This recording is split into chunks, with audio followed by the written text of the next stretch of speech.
channel. So before I get into this video, first I want to ask you guys to hit the subscribe button and the post notification bell.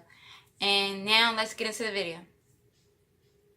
Okay, so I was 38 weeks and I was going to the appointment before my last doctor's appointment. I had to get checked, and I had a male doctor at the time. He had did a check to see how many centimeters that I was dilated. So when he checked, he said I was about a half a centimeter. So then after that, you know, I was upset. I was kind of upset about that because I was having contractions for like a month prior, and I was just like, I was hoping, I mean, I didn't, of course I wanted him to be stay in long as possible, but at the end of the day, like, I was tired. And y'all, if you've been pregnant before, you know how miserable it is.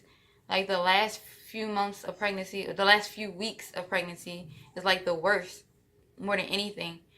And I was just ready to like get him out. So even though you know, you want your child to stay in as long as possible, like, I couldn't sleep, I couldn't breathe. I felt like he was just like hurting my lungs. Like, it was just a lot. So I wanted him out, and he knew that I was miserable, but he was like, look, listen, if you don't have him at least a few days after your due date, then we can schedule for you to be induced. But I wasn't really trying to hear that. Like, I was really aggravated because I was trying to do it without medication, which I realized later on that I would not have been able to do it without medication. But I was trying to have a natural one. But everybody has a plan, and like 50% of the time your plan will not work out when it comes to pregnancy. But yeah, that was my initial plan, to have him naturally without any medication, but that fell, and I'll tell you why later. Just so you guys know, by the way, I do have 3 kids. I have 2 boys and 1 girl. And this story is about my youngest son, who I just had 6 months ago, so I'm about 6 months postpartum. So back to the story.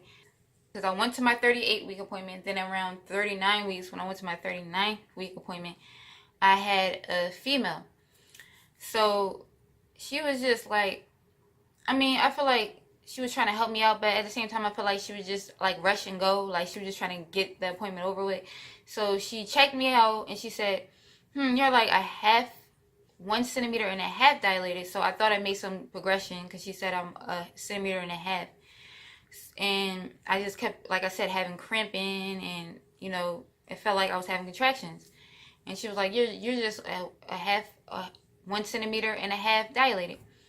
So then I'm like, okay, I was kind of happy, because it was like, you know, some progression is better than none. And she was like, I can tell you're miserable and you want to get this baby out. So how about you call, and she said, how about I check to see if I have any dates available for you to have, to be induced. And at that time,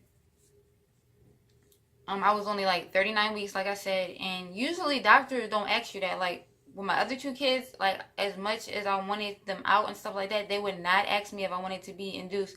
They usually don't ask you that until you're like maybe a week or 2 late past your due date, or even a few days late. She asked me before I was even late if I wanted to be induced, and I wasn't even late yet. Exactly like around 39. No, I was 39 weeks.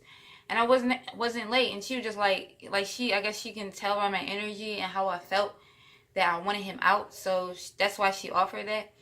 But most doctors wouldn't offer that, and so I didn't really know what to do. And I talked to Bae, I talked to my mom, I talked to my sister, and just trying to figure out like what would be the right option. Of course, nobody gave me any answers. They were like, it's up to you. That's everybody kept saying, it's up to you. If you want to be induced, it's up to you. And, you know, I was tired and I was miserable, so I was just like, let me just do it. So before that, she said that if I agreed to it, she'll have a nurse call me to schedule me for a date, like whatever date they had available. So she was like, just let me know, whatever. And I was like, okay. I was like, it's something I might think about. And she said, okay, I'll have a nurse reach out to you in case you do. So the nurse did reach out to me, and guess what? They reached out to me that same day, later on that day, and said, we have a date for you this Friday. And it was on a Friday, and that Friday I was exactly 40 weeks. So, excuse me. So I wasn't even late or anything. I was exactly 40 weeks. So they had scheduled it for Friday the 24th, and I accepted it. Once the nurse reached out, I accepted that date, Friday the 24th.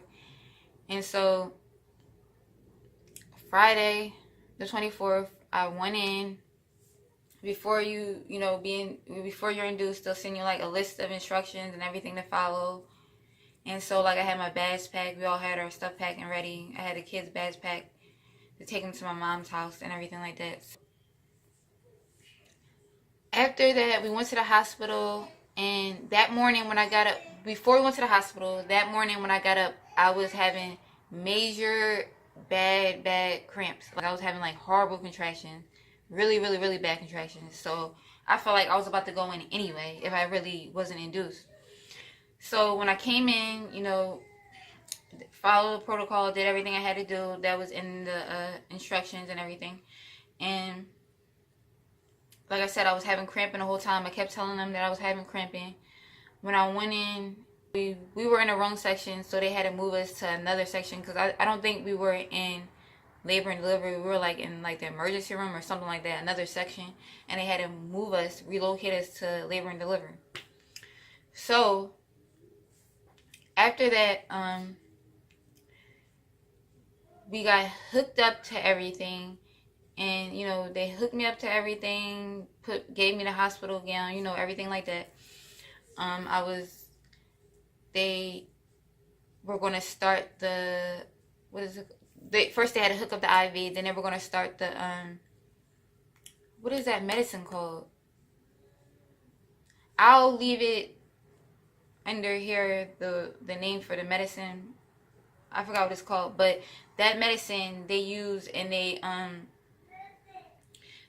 injected that in the IV bag, and then it's supposed to help you, start having contractions. So they gave me that medicine, and then the nurse came in, and then the nurse was like, so another thing we're going to use, it was a balloon. It's like a balloon that it like helps your helps down there like expand, open, and get it bigger or whatever. It helps it expand. But like I said, before I started anything, I was already having contractions. So the nurse gave me a check before she was about to insert the balloon or whatever. She gave me a check. She was like, wait a minute, you are about 3 centimeters dilated. So I was like, and I think I was already 3 centimeters dilated before they even started the Pitocin. That's what it's called, the Pitocin. Before they even started that, I think I was already 4 centimeters dilated. 3 centimeters dilated. Because like I said, even though I've been having contractions, those were like my worst contractions at that point. So I already knew that I was already dilated. So they wasn't even expecting that. They wasn't expecting, because they said usually it'll take like 48 hours for some people. The time frame would be 24 to 48 hours before anything starts to work. With me, it was already starting, and like I said, I think I was already dilating in the first place when I came in, but they didn't check me until like after they gave me the Pitocin, and then that's when they checked me. But like I said, I was already dilating. After that, they was like, well, you're not gonna need the balloon thing, because the balloon thing is they usually put that in if there's no progression and you weren't really going anywhere, then they'll do the balloon to help more. But they was like, you're not even gonna need it, because like I think once you hit like 5 centimeters, you don't even need the balloon, the thing. You don't even need it once you hit 5 centimeters. So that's why I didn't need it at the time. So after that, the lighting. So after that, everything just started going more faster and faster and faster. But then they said if I wanted the thing that they put in your back, the epidural I think it's called the epidural. The epidural.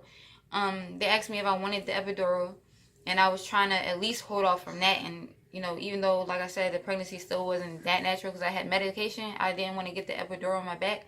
But I was like, you know what? Let me just get the epidural because I could not take it. Like, it just got worse and worse, and I was progressing really, really, really fast. So I was just like, just give me the epidural. They gave me the epidural, and I was just chilling. I was relaxing, and we were just waiting for me to progress. The nurses were just waiting, and they haven't checked me. So then, about like maybe 30 minutes, so about maybe like 30 minutes went past, and then I felt a gush, and that was basically my water breaking. And I was trying to tell nurse, like, I think my water broke, and she was like, okay, okay. And then another nurse came in, and I said, I think my water broke. Okay, okay, okay. Bae went and told another nurse, I think her water broke. No one listened. No one listened at all. And they didn't think I was going to be like 10 centimeter dilated that quick. So no one listened. They were like, okay, okay, we're coming. No one came. And I just felt water running down my leg. Like I was peeing on myself. I was numb, obviously, but I still felt like that cool stuff like running down my leg. I'm like, what is that? And I know my water broke because it broke once. It didn't break with my daughter, but it broke with my oldest son.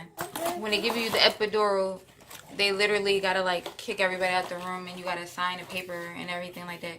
So they gave me that, and at first only one side. This is the first time that happened. I got it 3 times. So the first 2 times it never happened, but this time, like, one of my leg was asleep and the other one wasn't asleep at all.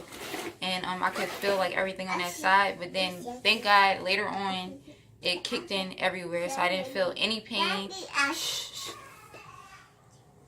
I didn't feel any pain, and I was completely numbed after that. And yeah, so then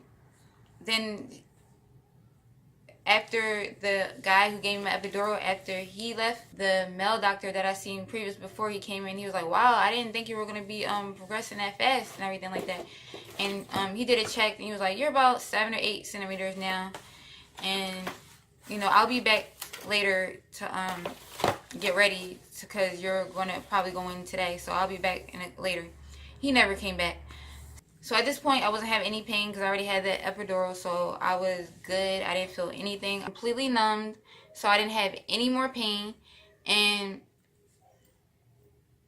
so sorry, I had to stop the camera for a minute because he just woke up. Woke up. So where was I at? Yeah. So at this point, I was ready to push, and everybody was ignoring me. Nobody answered. Everybody kept completely ignoring me.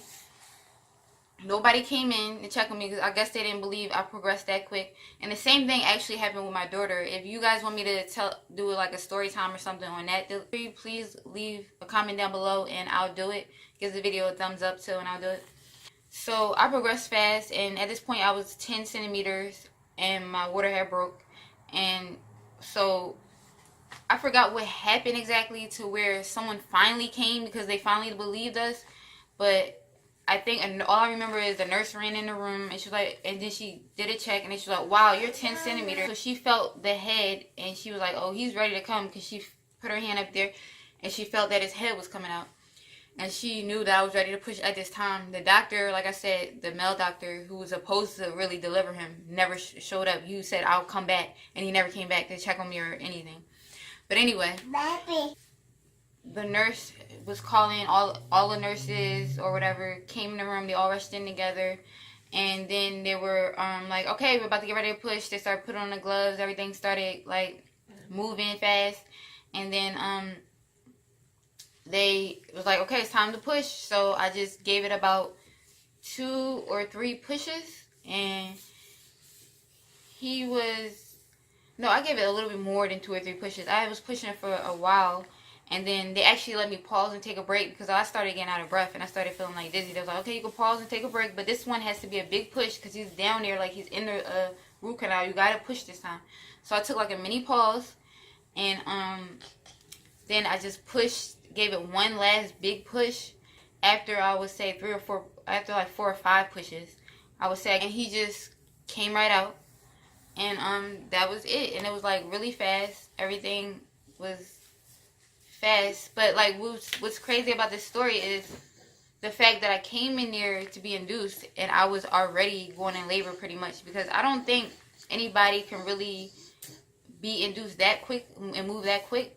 Is that possible? Because usually I hear people who being induced, it takes them like around the time that they actually said 24 to 48 hours. There are people who be in the hospital for days, like just waiting for the baby to come when they're induced. Move over. Shh, be quiet.